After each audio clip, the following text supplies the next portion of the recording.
Hey guys, Leighton here in London. I live on the 5th floor of a flat building here in the city, so I don't really have scope for a proper cellar. Additionally, I have quite a small refrigerator, which means I can only have a few beers in here at a time.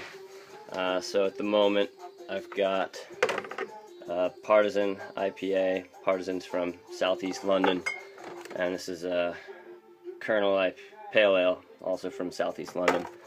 Yeah, as you can see, just a few shelves full of food. This is the sort of on-deck circle.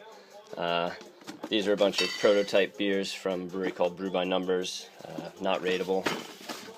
A bunch of other London breweries represented here. Late Nights, Colonel, By the Horns, Hop Stuff, Brew by Numbers. Not London brewery, but this is from Wales, a brewery called Tiny Rebel, really solid. Harvey's, another old school British brewer, really nice. These are lentils. This is one of the worst beers I've ever had. Just absolutely painful in terms of its spiciness. It's a can of Utica Club. Always try to have one of those on hand. This probably is the worst beer of all time. Dark Horse Lambic Once Blood Orange. Big thanks to JT Clockwork for getting me that one. This is sort of the secondary on deck area. For no reason in particular, Belgian beers tend to congregate in here. Also ones to drink in the not too distant future. Now I'll take you to sort of the main attraction, as it were. This is the Rotbox proper. So I went through here a few minutes ago to sort of pick out some highlights to show you guys. So I've got a small little collection of Thomas Hardy's beers made by Eldridge Pope. So this one's from 1985, 1979. This actually isn't a Thomas Hardy's, but it's a very similar recipe made by the same brewer. This one's from 1977, 1975, 1980. This is another one, not Thomas Hardy's, the Coronation Brew from 77. Another Thomas Hardy's from 88, 86, 85. That one's from 1975, 1980. These are cool. Both Courage Russian Imperial Stouts. This one's from 1992, and this one I'm not positive on. Might be from the 60s, otherwise 70s. This is a really nifty one. So this was a one-off that Guinness made back in 1981. It was a Christmas special, and it was brewed to a higher original gravity than their standard recipe. Yeah, pretty cool one. Sammy Claus. This one's from 1995. Traquair House Ale. I think this one's from the 90s. It's a Scottish beer. So back in 1977, it was Queen's Silver Jubilee year, and so a lot of breweries made commemorative beers for the occasion. And what happened was you had a lot of would-be collectors who bought up a bunch of these beers, hoping that they would appreciate in value. And in the ensuing decades, they didn't appreciate in value. And so I've been able to pick up quite a few of these over the last few years for around £1 each, which is equal to around $1.50, $1.56. A lot of the beers that were made back in 1977 for the event were lower in alcohol, just sort of bitters and premium bitters, that kind of thing, which you wouldn't really want to drink nowadays. They would pretty much just be watery cardboard and caramel. But there were a few styles that would lend themselves a bit better to holding up over time, such as this barley wine. A couple other barley wines from that time. This barley wine, I think, is from the 90s, actually. This one's cool. It kind of predates the modern high ABV era. This one's 15% alcohol by volume, and it was made by Tennant's back in 1993. These are three older DeMolin bottles. They're all in the nip size, which I don't think they make anymore. They're now all in the 355 milliliter format.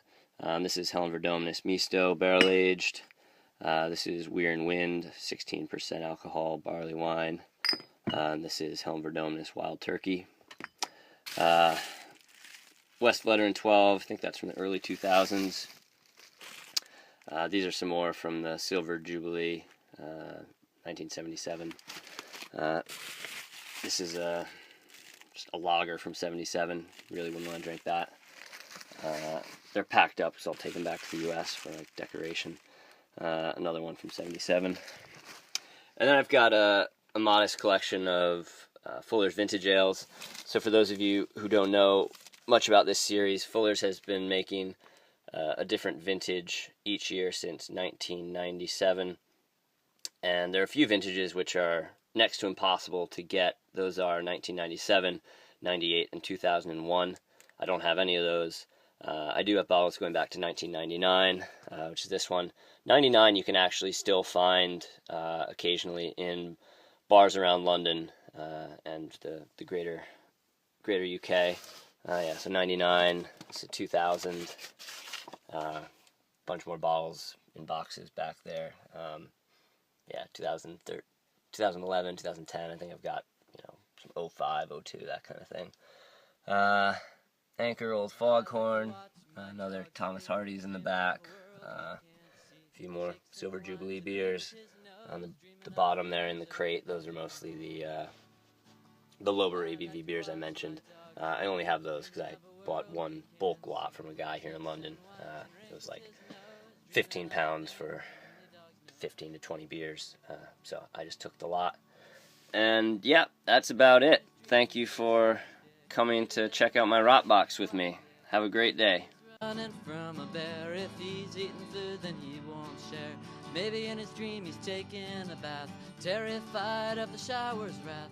Wants to be another dirty dog, running with his friends where he belongs. I like to watch my dog sleep, dreaming of a world we can't see. He shakes and whines and wrinkles his nose, dreaming of things only dogs know. Maybe in his dream he's chasing a mouse, his tail wags knocking things about. Maybe he's swimming in the brook, leaving lots of water where he shook. Maybe he's pissing on a tree, marking so other dogs will see that that tree is his own, so they better leave that tree alone. I like to watch my dog sleep, dreaming of a world we can't see. He shakes and whines and wrinkles his nose, dreaming of things only dogs know. Amos sleeps, Amos sleeps, Amos sleeps, oh Amos sleeps. Amos sleeps, Amos sleeps, Amos sleeps, oh Amos sleeps. I like to watch my dog sleep, dreaming of a world we can't see. He shakes and whines and wrinkles his nose, dreaming of things only dogs know. I like to watch my dog sleep, dreaming of a world we can't see. He shakes and whines and wrinkles his nose, dreaming of things only dogs know. I like to watch my dog sleep, dreaming of a world we can't see. He shakes and whines and wrinkles his nose, dreaming of things only dogs know.